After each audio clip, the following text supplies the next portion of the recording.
이 시간 함께 나눌 하나님 말씀은 누가복음 8장 4절에서부터 15절까지 말씀입니다.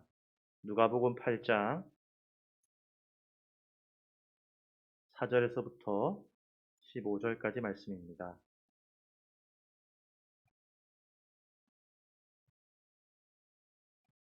네, 우리 다 찾은 줄로 믿고요. 우리 천천히 같이 한 목소리로 봉독하겠습니다. 각 동네 사람들이 예수께로 나와 큰 무리를 이루니 예수께서 비유로 말씀하시되 씨를 뿌리는 자가 그 씨를 뿌리러 나가서 뿌릴새 더러는 길가에 떨어짐에 밟히며 공중의 새들이 먹어버렸고 더러는 바위 위에 떨어짐에 싹이 났다가 습기가 없으므로 말랐고 더러는 가시떨기 속에 떨어짐에 가시가 함께 자라서 기운을 막았고 더러는 좋은 땅에 떨어짐에 나서 100배의 결실을 하였느니라. 이 말씀을 하시고 외치시되 들을 귀 있는 자는 들을지어다.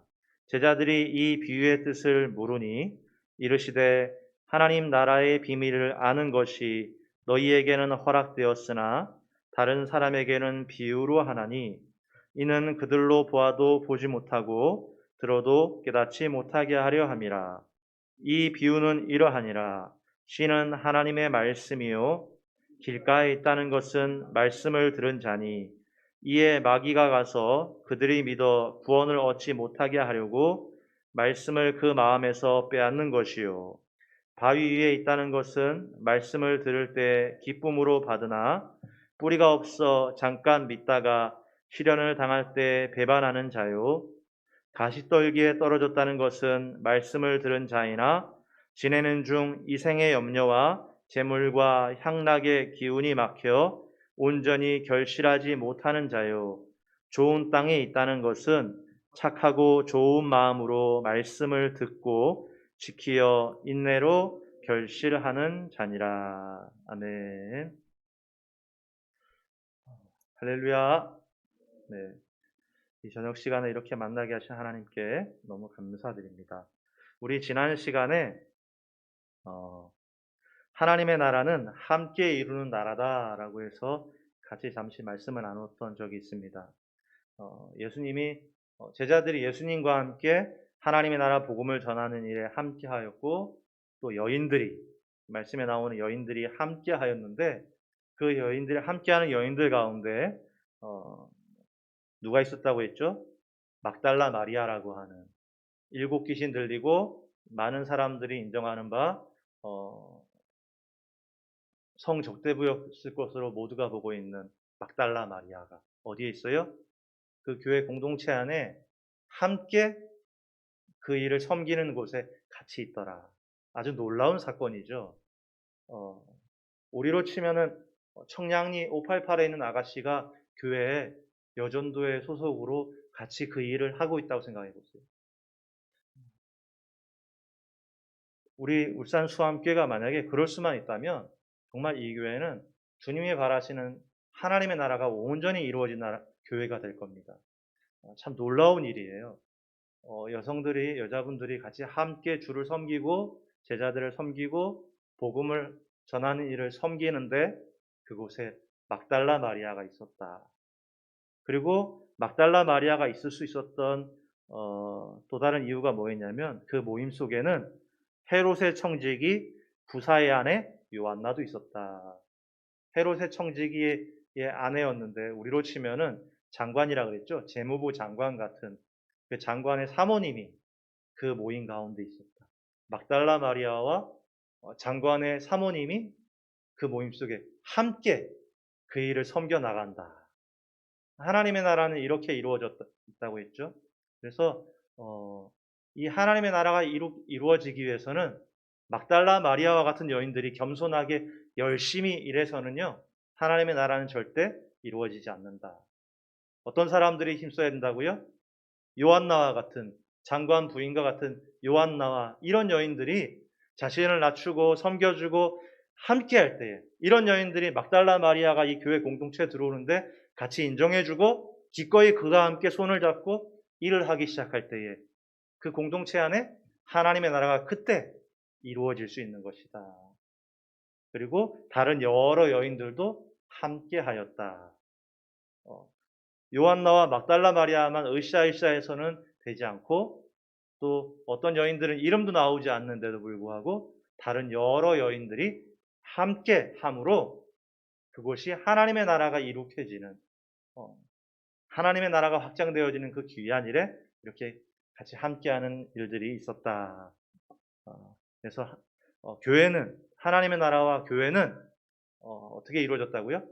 함께하는 것으로 이루어졌기 때문에 저와 여러분들도 우리가 교회의 사역을 감당할 때에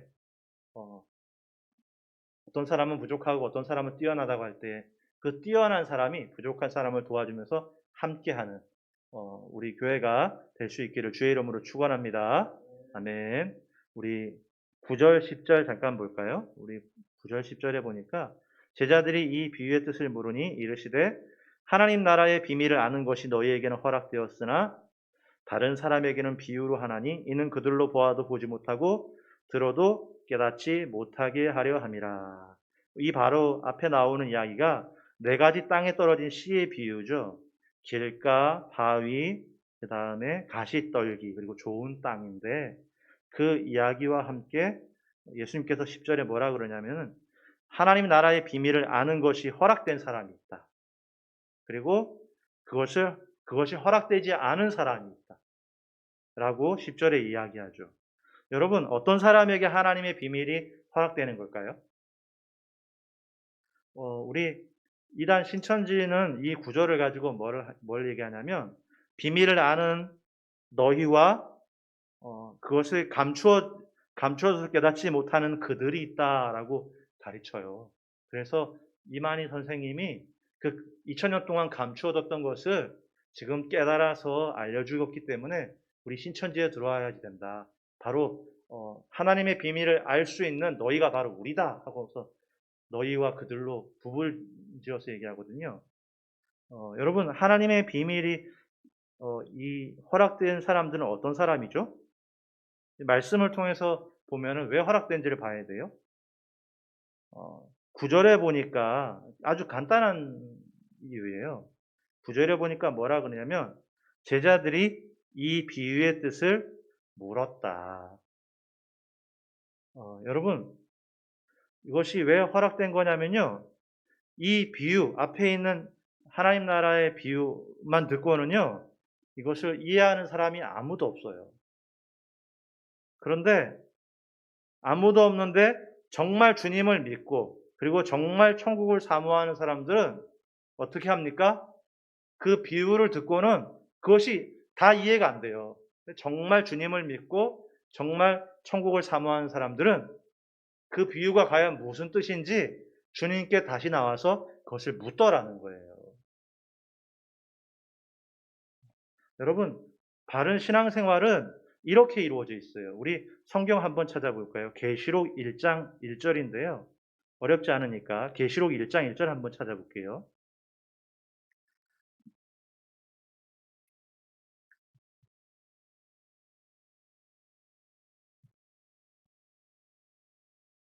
하나님 나라 비밀이 이들에게 허락된 이유가 뭐라고요?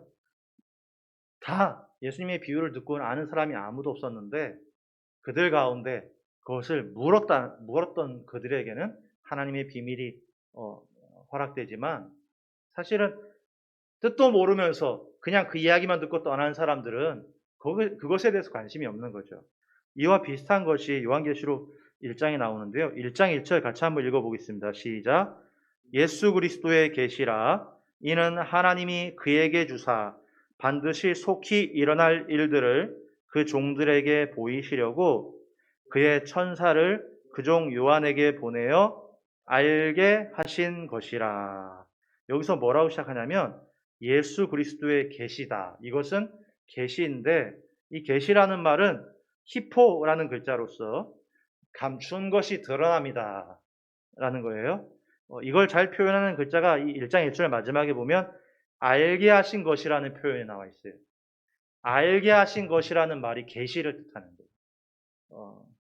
여러분 계시는 뭐냐면요. 계시라는 것은 보여지는 건데 단순히 보여지는 것이 아니라 하나님이 알게 하시는 거예요. 우리 하나님이 알게 하시지 않으면 아무리 보고 있어도 그것은 계시가 아니에요. 알게 하시는 것이 계시인데 하나님은 어떤 사람에게 알게 하실까요? 그러면 우리 주님은 당신의 비밀을 사람들에게 알게 하고자 계시를 보내셔요. 계시를 나타내셔요. 그런데 어떤 사람에게 계시하냐고요? 3절 말씀 보겠습니다. 계시록 1장 3절 시작. 이 예언의 말씀을 읽는 자와 듣는 자와 그 가운데 기록한 것을 지키는 자는 복이 있나니 때가 가까움이라. 여러분, 주님은 지금도 계시하시는 분인 줄 믿습니다. 지금도 주님은 알려주시고 우리에게 알려주시고자 하는데 어떤 사람들에게 알려주신다고요? 주님이 말씀하시는 것을 믿고 지금도 이 예언의 말씀을 믿고 어떤 사람? 그것을 읽는 자, 그리고 듣고자 하는 자, 듣는 자, 그리고 그것에 기록한 것을 믿고 지키고자 하는 사람에게 주님이 알려주신다라는 거예요. 여러분, 예수님께서 오늘 본문 말씀에도 보면은 천국의 비밀을 이야기하고 있는데 천국의 비밀을 감춰두었지만 어떤 사람에겐 그 비밀을 알려주신다고 했어요? 그들 가운데 그 비밀의 내용에 대해서 다 이해를 못하니까 그것을 가지고 주님께 나와서 그 비밀을 물어본 사람에게 주님, 이것이 무슨 뜻이죠? 라고 물어본 사람에게 주님은 기꺼이 그 비밀을 알려주신다. 지금도 계시하시는 분인데 계시하시는 그분이 어떻게 계시하시고 어떤 사람에게 알려주신다고요?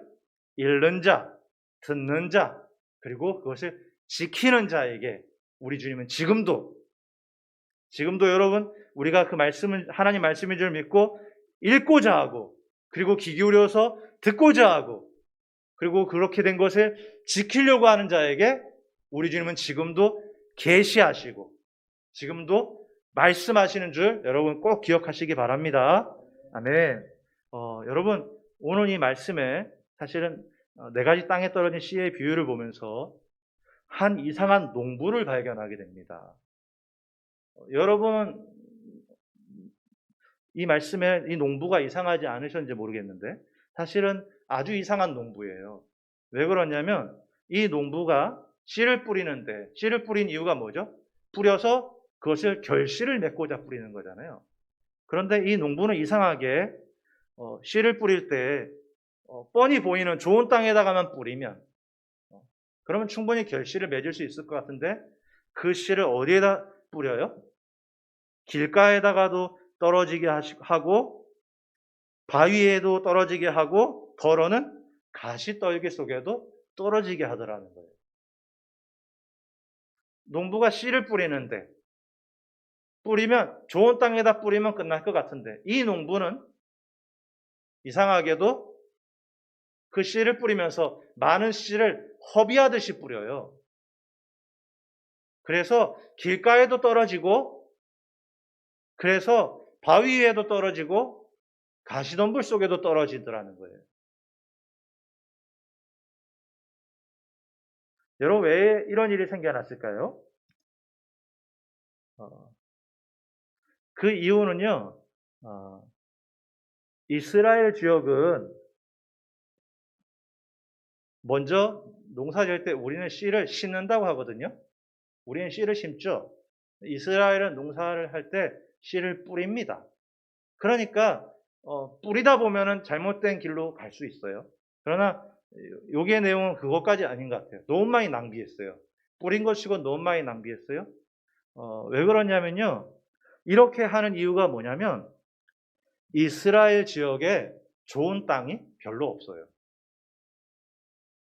그러니까 좋은 땅만 찾아갖고 좋은 땅에다만 씨를 뿌리고 그곳에서 결실을 바란다면 좋은 땅 자체가 별로 없다 보니까 사실은 많은 결실을 바랄 수가 없어요. 물론 좋은 땅에서는 많은 결실이 있겠습니다만 땅 이스라엘 전체에서는 그러다 보니 이스라엘에서 농사를 지을 때는 좋은 땅보다 좋지 않은 땅이 훨씬 더 많으니까요. 우리로 치면 어떻게 농사해야 됩니까? 땅에 있는 돌을 제거하고 풀을 제거하고 땅을 갈고 그리고 씨를 뿌려야 되잖아요. 우리로 치면 농사는 그렇게 하는 거잖아요. 근데 이스라엘 전역은 너무 땅이 안 좋아요. 그러니까 너무 땅이 안 좋기 때문에 그것을 다 제거하고 나서 씨를 뿌리기에는 씨를 뿌리는 시기를 놓쳐버릴 수 있어요. 그렇기 때문에 어떻게 해요? 씨를 먼저 뿌려버려요.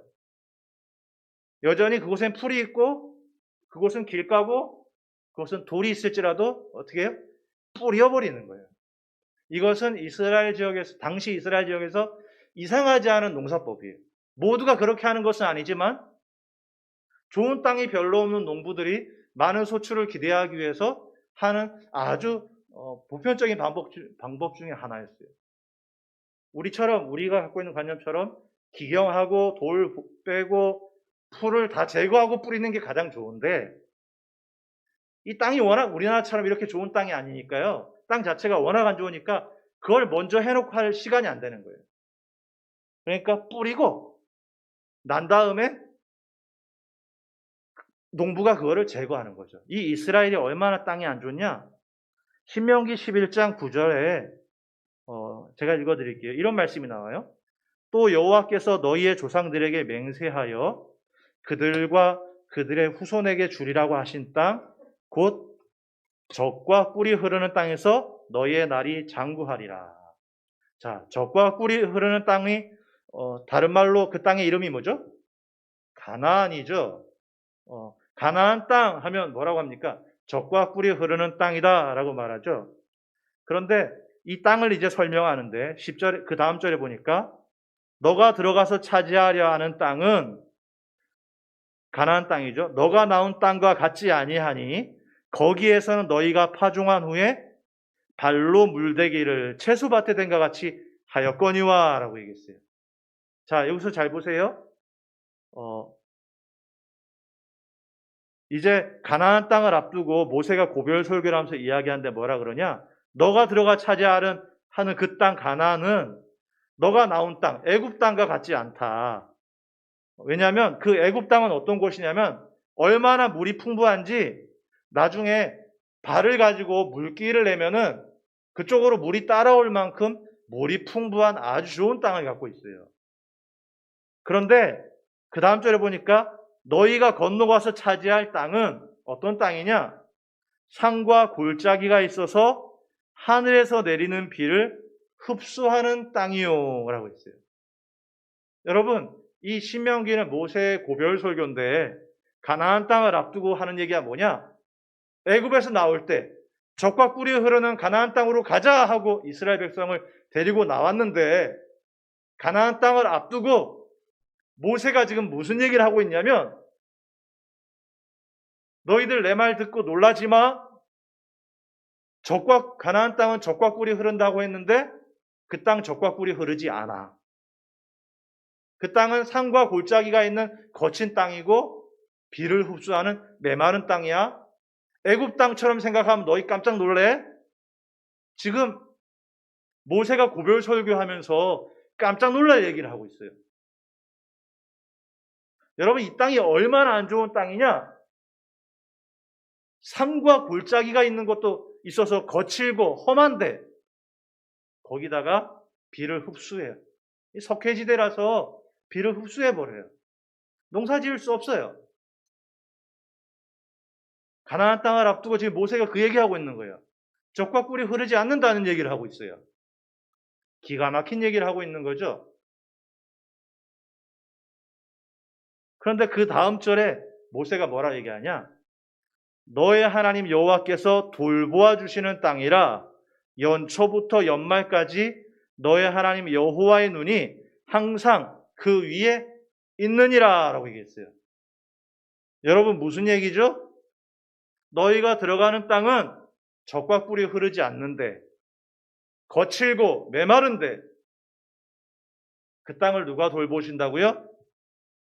연초부터 연말까지 여호와 하나님이 돌보아 주신다. 그러니까 여러분, 무슨 일이 일어납니까?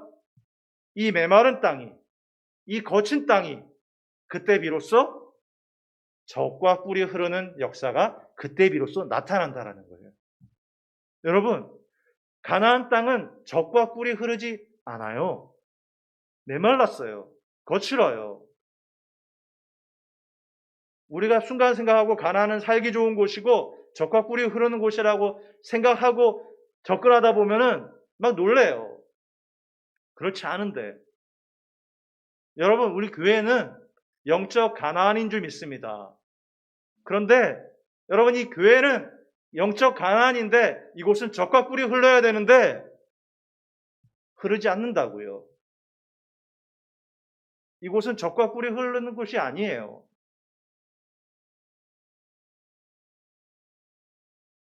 그런데 이곳을 주님이 다스리시자, 주님이 돌보시자, 이곳이 그때 비로소 젖과 꿀이 흐르기 시작한다는 거예요.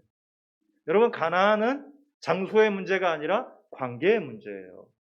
젖과 꿀이 흘러서 가나안 땅이 아닙니다. 그런 거친 땅도 하나님이 다스리시면 젖과 꿀이 흐르는 거예요.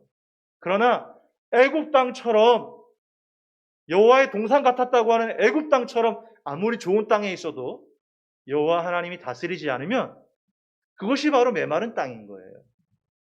우리는 믿음으로 그렇게 고백하는 거죠. 왜 교회 안에 이런 문제가 있지? 왜 저런 사람이 교회를 다니지? 왜 이 문제는 항상 상존해 있고 변화되지 않는 것 같지? 당연한 거예요. 왜냐? 교회는 젖과 꿀이 흐르는 곳이 아니거든요. 꿀이 흐르지 않는데, 젖과 꿀이 흐르지 않는데 왜 그것이 흐르지 않는 거지? 라고 찾으니까 못 찾죠. 언제 비로소 그것이 흘러내린다고요? 연초부터 연말까지 여호와 하나님께서 돌보시는 땅이라. 우리 하나님이 개입하시기 시작할 때에, 하나님이 돌보시기 시작할 때에 그 거친 땅도 젖과 꿀이 흐르더라. 여러분, 오늘 말씀해 보니까 이 땅은 너무 안 좋은 땅이에요. 이렇게 안 좋아요. 그런데 이렇게 안 좋은 땅에 좋은 땅이 얼마나 있겠습니까? 좋은 땅 별로 없어요. 여러분, 실제 사역 현장에서도 보면 우리 교회분들은 아니지만 사역 현장에 보면 사실은 좋은 성도 몇 없는 것 같아요. 어디에 있긴 있다는데 사실 본 기억이 없고 다른 교회에서 있다는 소문이 들리는데 가보면 없고 뭐 그랬던 것 같아요. 근데 여러분, 이 농부가 참 이상하다고 했죠.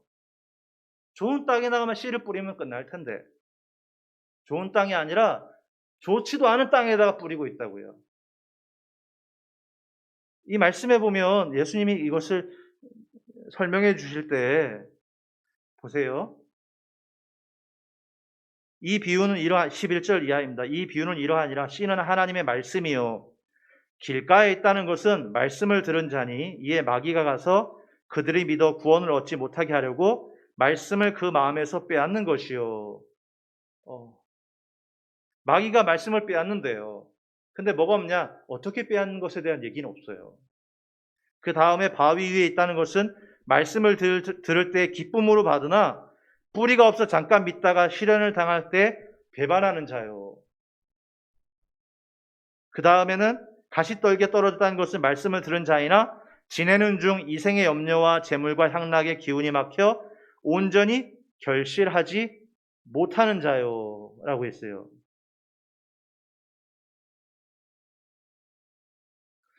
여러분, 이 말씀 속에서 한번 여러분에게 한번 물어볼게요.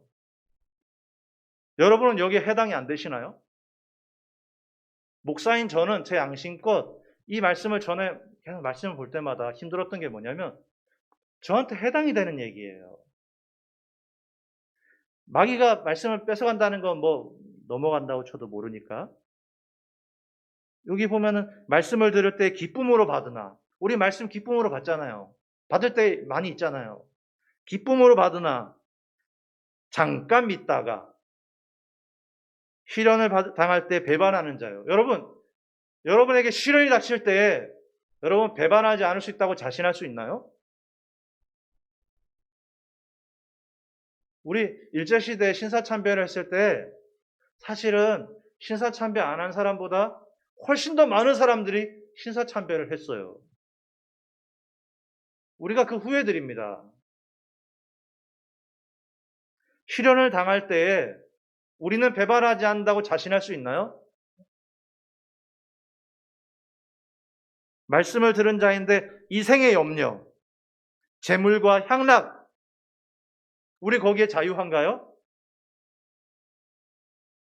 저는 염려 속에서 살아가요. 누가 보면 아주 작은 염려인데 저한테 그게 너무 크게 다가와서 염려 속에서 막 하나님 어떻게 해요? 하면서 기도하며 살아가요. 저만 그런가요?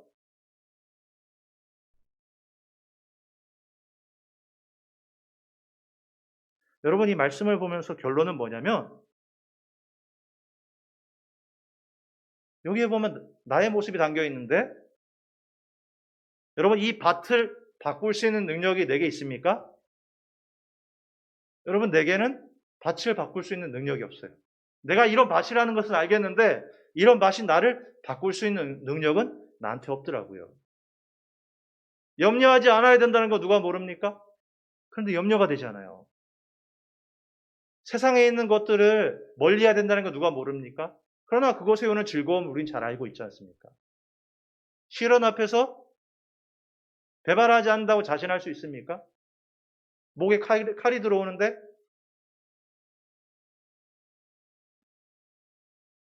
여러분 이 말씀에서 우리가 가장 중요한 존재를 계속 놓치고 있어요.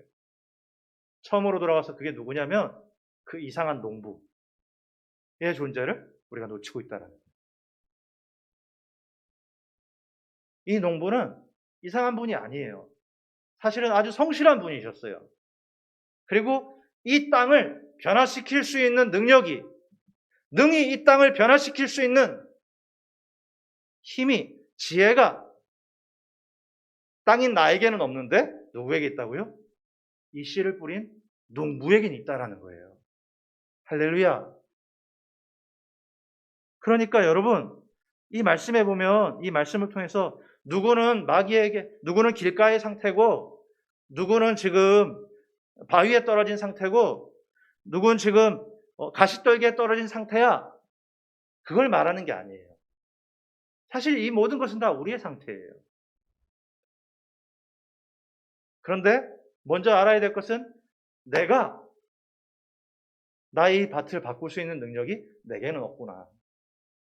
오직 이 밭을 바꿀 수 있는 능력은 농부이신 우리 주님께 있구나.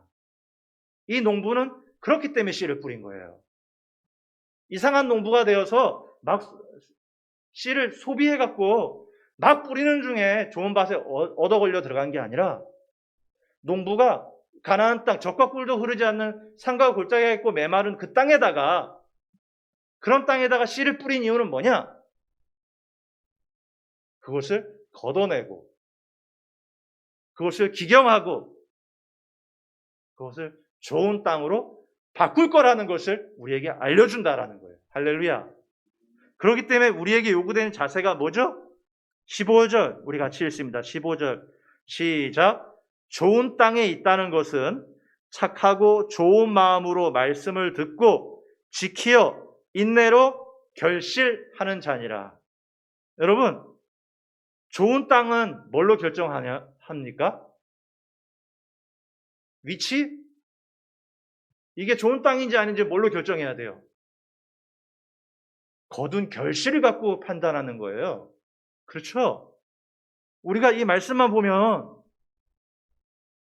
나는 좋은 땅이 아닌데 분명히 여러분 지금 이거 누구는 좋은 땅이고 누구는 나쁜 땅이고를 말하는 게 아니에요.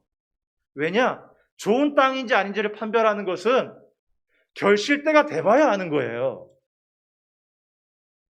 그때 돼봐야지 걷어들이는 걸 봐야지 이 땅이 좋은 땅이었구나 아니었구나를 아는 거지. 여러분 지금 바위의 땅이라고 해도 농부가 그걸 걷어내고 기경하면 거기서 100배가 얻어지는 좋은 땅이 될 수 있는 거예요. 그렇죠? 그렇기 때문에 우리에게 요구되는 모습이 뭐죠? 나는 좋은 땅이 아니구나. 너는 저 사람은 좋은 땅이구나를 말하는 게 아니라 뭘 말하는 겁니까? 우리의 신앙의 자세를 말하는 거예요.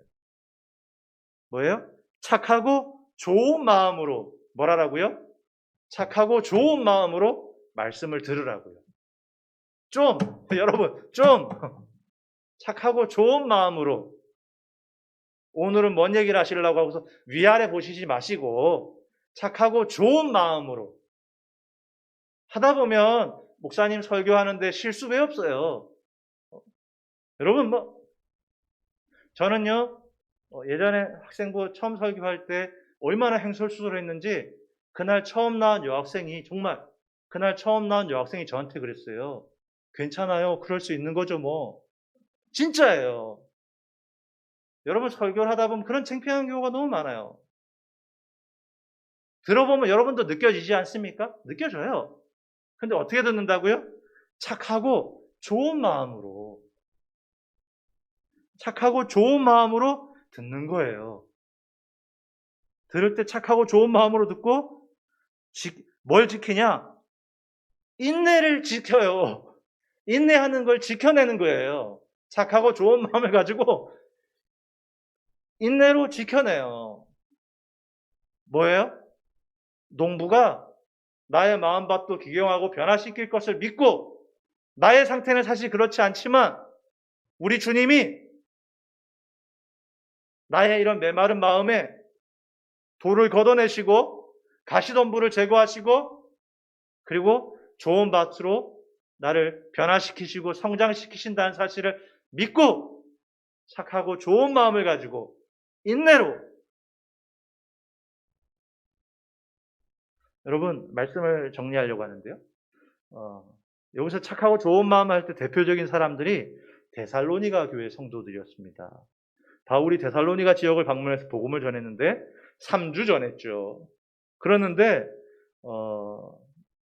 당시에 유대인들의 공격도 있었고 그게 너무 심하니까 3주 전했어요. 그런데요, 바울은 3주 동안 증거하고 그 지역을 나왔는데 여러분 놀라운 일이 있는데 3주 증거했는데 그 데살로니가에 교회가 생겨졌다는 거예요. 여러분 어떻게 이곳에 이런 교회가 생길 수 있었을까? 그 이유가 데살로니가 전서 2장 13절에 그 이유가 나오는 것 같아요.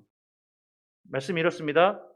너희가 우리에게 들은 바 하나님의 말씀을 받을 때에 사람의 말로 받지 아니하고 하나님의 말씀으로 받음이니.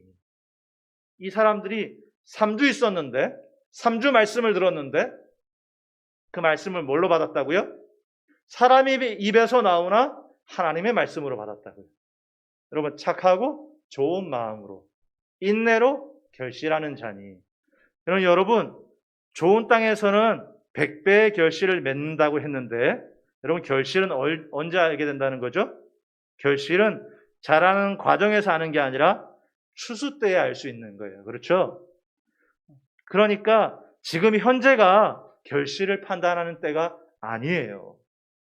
내가 혹시 길가일 수 있어요. 내가 혹시 바위일 수 있어요. 가시덤불일 수 있어요. 그러나 여러분 결실은 언제 알아본다고요? 좋은 땅과 결실은 언제 알아봐요? 그 순간에 씨앗이 뿌려진 그 순간에 알아보는 게 아니라 걷어들일 때 알아본다. 그러니까 누군가를 보고 가라지라고 할 수 없고요. 나를 보고도 100배라고도 할 수 없어요. 추수 때 알 수 있는 거예요. 그러니까요. 우리 추수 때까지 데살로니가 교인들처럼 착하고 좋은 마음으로 말씀을 듣고 지키셔서 인내로 100배 결실하시는 저와 여러분들 되시기를 주의 이름으로 축원합니다. 아멘. 우리 시간 같이 한 목소리로 같이 기도하려고 하는데요. 하나님, 착하고 좋은 마음을 갖고 주의 말씀을 귀담아 듣게 하시고 인내로 주님 귀한 결실 맺을 수 있는 우리가 되게 하여 달라고 잠시 한 목소리를 같이 기도합니다. 살아계신 하나님, 사랑하는 하나님, 우리의 마음을 밭이 길가고 바위고 가시덤불입니다. 주님, 과연 이곳에서 이 씨앗이 이것이 열매 맺을 수 있고 과연 이곳이 자라날 수 있을까 생각해 보면 나의 상황으로 과연 그런 일이 가능할까 하고 생각하게 됩니다. 그러나 주님, 참 농부 되신 우리 주님께서 씨앗을 뿌리셨을 때에 당신의 실수와 당신의 잘못으로 그 씨앗을 뿌리신 것이 아님을 우리가 잘 알고 있습니다. 참 농부 되신 우리 주님께서 이 씨앗을 뿌린 것은 잘못도 아니고 실수도 아니고 주님의 그 크신 계획 가운데 이 땅을 좋은 땅으로 기경을 지키실 계획이 있으시기 때문임을 믿습니다. 주여, 우리가 믿사오니, 우리가 그 사실을 믿사오니 주여, 이것을 인내로서 우리가 기다리게 하시고 인내로서 이어나가게 하사 우리를 넘어뜨리는 것들과 우리를 유혹하는 것들과 주님, 우리를 두렵게 하는 것들 속에서 그것에 굴복하여서 넘어지는 자들이 아니라 참 농부이신 주님을 바라보므로 착하고 좋은 마음을 가지고 인내로 우리가 기다릴 때에 귀한 결실들이 우리 모두에게 임하게 하여 주사 우리 수양교회를 통하여 100배의 결실을 보는 우리 모두가 100배의 결실로 주님께 영광을 올려드릴 수 있는 귀한 사랑하는 우리 모든 지체들이 될 수 있도록 은혜 내려 주시옵소서. 살아계신 하나님, 사랑하는 하나님, 은혜에 감사드립니다. 은혜로우신 농부이신 우리 주님께서 말씀의 씨앗을 뿌리셨을 때에 어떤 씨는 길가에, 어떤 씨는 바위 위에, 어떤 씨는 가시덤불에 떨어졌습니다. 어떤 사람이 볼 때 그것은 실수와 잘못으로 뿌려진 것 같지만 우리의 농부이신 우리 주님이 실수하지 않으시고 당신의 크신 계획에 따라 이 땅을 뒤집어 엎으시고 기경하사 좋은 땅으로 만드실 것을 믿습니다. 우리가 그 일들을 위하여 착하고 좋은 마음으로 그때를 기다리게 하시고 우리를 넘어뜨리고 유혹하는 많은 것들 속에서 그것에 굴복하여 넘어지는 자들이 아니라 그것에 굴복하여 그냥 살아가는 인생들이 아니라 참 농부 되신 주님을 바라보므로 우리를 넘어뜨리는 그 순간 가운데서 주를 의지하여 이 과정을 승리케 하여 주시고 그래야 해서 우리들도 결실의 때에 100배의 결실을 거둬 하나님께 귀하게 영광을 올려드릴 수 있는 우리 사랑하는 모든 지체들 될 수 있도록 은혜 내려 주시옵소서. 가정으로 일터로 여러 가지 만남의 장소로 이제 돌아갑니다. 돌아가는 발걸음 가운데 함께 하시고 다시금 이 자리에 만날 때에 귀하게 믿음이 성장한 모습으로 만나게 하실 것들을 믿사오며 살아계시고 역사하시는 우리 주 예수 그리스도의 이름으로 감사하며 기도 올리옵나이다. 아멘.